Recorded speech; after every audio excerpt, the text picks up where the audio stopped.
And developing now, sinking concerns across South Florida. A new study revealing that dozens of beachfront condos and hotels are sinking right into the ground at unexpected rates. Local 10's Leanne Woody sat down with one of the study's authors and joins us live from Miami Beach with a closer look at this data. Leanne. Yeah, he said some of the things that they found in this study were surprising, but we had questions because this, of course, affects thousands of people that live in these buildings and, of course, the folks that come and visit and stay at these beachside hotels. Should we be scared? Should we be worried? We asked a geology expert who helped pen this study. Should residents who live in these buildings be concerned at this point? No.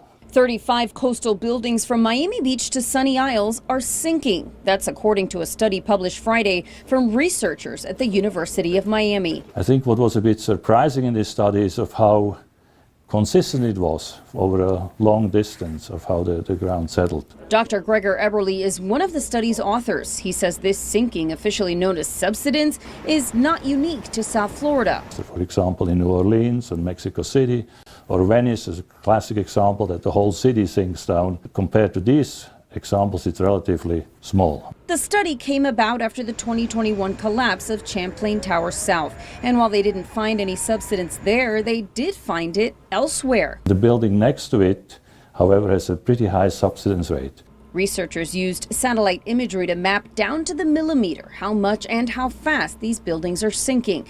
They looked at satellite data from 2016 to 2023 and found subsidence ranging from 2 to 8 centimeters. I was surprised that it happened at all because limestones like we have in Florida are very stable. The rates were not that great. Dr. Eberle says sturdier limestone to the south of the research area does a better job at holding up those heavy buildings than softer ground to the north. The sand portions will always compact a little bit over time. It's very slow motion and the structural integrity will not be changed by sinking it down a little bit.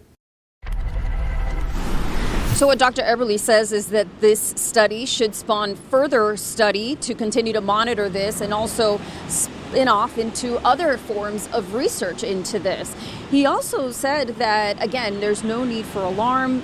We also understand that some of the city leaders that were included in the study say that they're going to be looking at this. In fact, the mayor of Surfside says he wants to bring it up at the next commission meeting, and that is the very latest live from Miami Beach. I'm Leanne Morejon, Local 10 News.